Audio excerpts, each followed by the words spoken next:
why, but today I walked into the studio and thought, wow, it feels extra cozy in here. Maybe it's the soft light, or maybe it's because you're here with us again. Or maybe it's because you're holding that giant cup of tea like it's a newborn baby. Okay, yes, maybe that too. It's my comfort tea, ginger and lemon. It makes me feel, kind of calm inside. Well, whatever works. And hey, everyone, good to have you with us. Really. Yeah, it means a lot.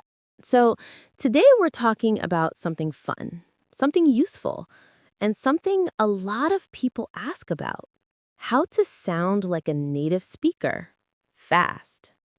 Fast, but not magically. True, not magically. But there are tricks, real tricks, things native speakers do every day without thinking. So if you want your speaking practice to feel more natural, and if you want your everyday English to flow a bit more, this episode's for you. Yeah. Before we dive in, quick reminder. If you enjoy these real conversations, don't forget to subscribe. It really helps us keep creating for you. All right. So, Mia, if someone says, I want to sound like a native speaker fast, what's the first thing that pops into your mind? Hmm. Honestly, rhythm. The rhythm of speech. The little micro sounds. The way we connect words. Exactly. People think vocabulary is the main thing, but well, it's kinda not. Rhythm is huge. Yes. Like when native speakers say, wanna, gonna, kinda, sorta.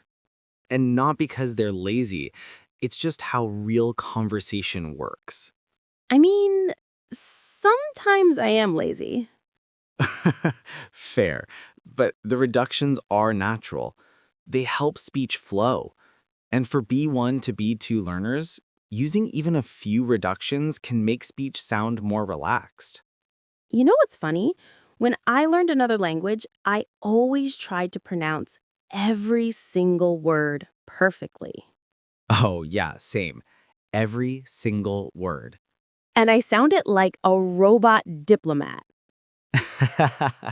A very polite robot diplomat. Exactly. But once I started copying how real people actually talk, things changed. It suddenly felt easier. That's a big tip right there.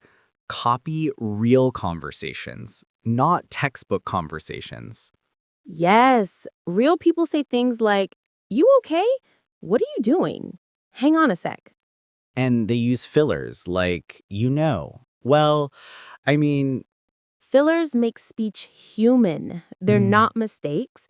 They're part of the music of language. Speaking of music, intonation is another secret weapon. Ooh, yes, talk about that. Sure, let me explain it simply. In English, the voice moves a lot. Up, up, down, especially in everyday conversation. Like when you say, really? With that rising tone? Exactly. Or, oh no, with that falling deeper tone. So, copying intonation patterns helps you sound more natural instantly. And it doesn't take months. You can start today, right now. Don't start now, Ben. We're in the middle of an episode. Fair. You know what else helps? Short phrases. Native speakers use a lot of short, common expressions like, no way. Sounds good. I get you. All good. These expressions aren't complicated, they're high frequency, super useful. And when you use them, people feel like you're, in the rhythm with them. Yeah, it's like being on the same wavelength. Can we talk about linking words? Oh, yes, linking words is the secret sauce. I love that phrase, secret sauce. It's true, though. Linking is how natural speech becomes one long, smooth stream.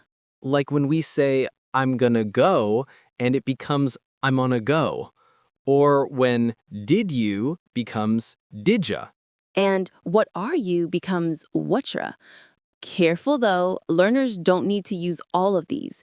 Just understanding them helps with listening practice. True, otherwise it gets overwhelming. Right. Start small. Pick 2 or 3 natural expressions. Try them today. Put them into your speaking practice, right? Exactly. There's also emotion. Native speakers use tone to show feeling, not just meaning. 100%. If you say really with no emotion, it sounds flat. But if you say, really? With curiosity, suddenly it's alive. Emotion is part of natural speech. And emotions help you connect with people. They also make you memorable. Can I tell a quick story? Always. So, when I lived abroad, there was a moment when someone said, "Hey, what do you want to?" And I froze completely. Poor you. I know. I learned the grammar, I learned the vocabulary, but nobody taught me common everyday phrases like that. And that's the problem. Real English lives outside the textbook. Exactly. So after that, I started collecting real expressions, like a little treasure bag. Smiles. A language treasure bag. Yes. And honestly, that helped me more than any grammar book. So maybe listeners can do the same. Oh, yes. Write down expressions you like. Keep them in your phone. Use them in real conversation whenever you can. That's how you sound natural faster. And it's fun. Teasing. And slightly addictive. Very addictive. Another trick, listen like a shadow. You mean shadowing practice? Yep. Repeat after the speaker at the same time. It feels weird at first, So weird. but it works. It builds rhythm, speed, confidence, and your ear gets sharper. It's like training your mouth and brain together. Exactly. You know what I love about shadowing? What's that? It makes you feel like you're inside the conversation, not outside. Smiles, yes. You kind of step into the speaker's shoes. And even if you're not perfect, you start catching the little things, the small sounds, the linking. The everyday English rhythm. And that's the whole point. You're training your ear to hear real conversation, not slow teacher voice. Exactly. And real conversation is what's waiting for you outside in the world. The world rarely speaks slowly. Speaking of speed, learners always ask, should I speak fast to sound native? Ooh, good question. And your answer is always what? No, please no. Speed is not the goal. Yes, I wish everyone understood that. Natural English is not fast, it's smooth. Ooh, I like that.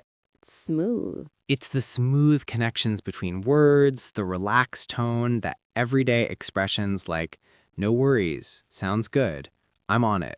And sometimes people who speak slower sound more natural because they use the right rhythm. Exactly. I know native speakers who speak, honestly, pretty slowly. Oh yeah, I've met those too. So don't chase speed. Chase clarity and flow. Flow is everything. Here's another thing native speakers do. We simplify. What do you mean? Well, imagine someone says, I will try to go to the store after work. Sounds fine. Native speakers often say, I'll try to go after work, or even just, I'll try after work. Short and simple. Or instead of, I do not know, we say, I don't know, or even, dunno. Oh my gosh, dunno. I love that one. It's super common. So is, let me see, give me a sec, hold on. Wait, say that again. Hold on. No, I mean the list. Let me see, give me a sec, hold on. Perfect. People should write these down. Yeah, they appear in real conversation all the time. There's also body language, but I guess that's not super useful in the podcast. I can describe my hand gestures if you want. Please don't. You'll make them imagine the wrong thing. Fair enough. But seriously, body language supports natural speech. Natives nod, raise their eyebrows, lean in. And that changes tone, makes speech friendlier. So if you're talking to someone face to face, use small gestures. Just don't wave your arms like a windmill. Yeah, keep it, normal. Another trick, contractions. Oh, yes. Use them everywhere you can. I'm, your, we're, their, it's, that's, theirs. Without contractions, everything sounds a bit stiff, A bit formal. a bit teacherish. Teacherish, but's a good word. But contractions make speech soft, natural, like a warm cup of tea. Or coffee. You always choose coffee. It's in my DNA. You know what native speakers do that learners forget? What? We repeat ourselves. Oh, yes. All the time. Like, yeah, or right, or, oh yeah, I know. Repetition shows emotion, agreement, empathy. And it fills little pauses. Exactly, without sounding unnatural. Learners think repeating is wrong. But it's actually great. Yeah. Yeah. See? Natural. You know another thing? We shorten questions. Oh, yes. Like, wanna go? You coming? Got time? Or, you okay there? Or need help? Super short, but super common. And they sound very native. Yeah, learners sometimes use full, long questions. Which is fine, but mixing short ones makes you sound more flexible. Flexible is good. Speaking of flexibility, native speakers switch tones depending on the feeling. Yes. Like, really? Interested. Really? Disappointed. Really? Playful. Intonation carries meaning. So it's not just the words. It's the music behind the words. Ooh, can we talk about common, everyday expressions that instantly sound native? Sure, give me one. Not a big deal. Yes. Great one. Very natural. Or, I'm not sure yet. Or, I'll figure it out. Or, let me think for a sec. These show confidence and real conversational rhythm. They're simple, but powerful. Another thing learners forget is the friendly noise. I love that term. You know, the uh-huh, oh, ah, Oh, yes. Natives use these constantly to show listening. And they help keep conversation alive. They also buy you time to think. Yes. If you need a second, just go, let me see. That alone sounds native.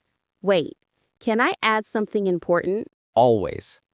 Learners sometimes think sounding native means sounding perfect. Yeah, and that's not true. Not at all. Real native speakers make mistakes. We forget words. We restart sentences. We say and We get lost. We backtrack. That's normal. Completely normal. So don't chase perfection. Chase connection. That might be the biggest tip of the day. You know, all of this brings us to something bigger. Yeah, the emotional side of speaking.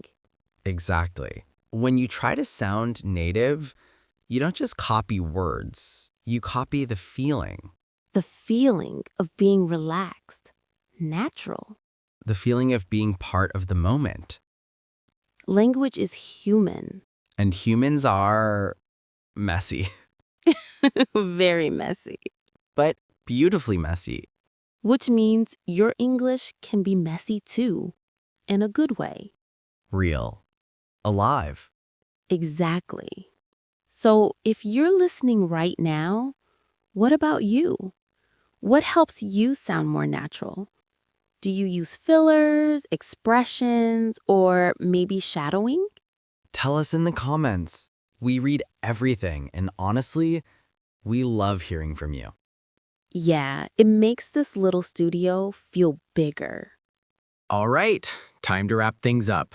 Let's do a quick recap. Sure. Today we talked about using natural reductions like gonna and wanna, adding short, everyday expressions, using intonation and rhythm, linking words to sound smoother, shadowing for listening and speaking practice, friendly noises like mm-hmm, uh-huh, repetition for emotion, short, natural questions, and the big one, don't chase perfection. Chase connection. I still love that. So if you want to practice, maybe pick 3 expressions from today and try them this week. Put them into your conversations, even little ones. Ordering coffee, texting a friend, talking in class, anything helps. Everyday English grows through everyday moments.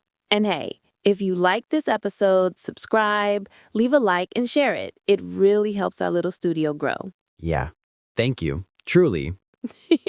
Another cozy chat done. Time for a snack break. You read my mind.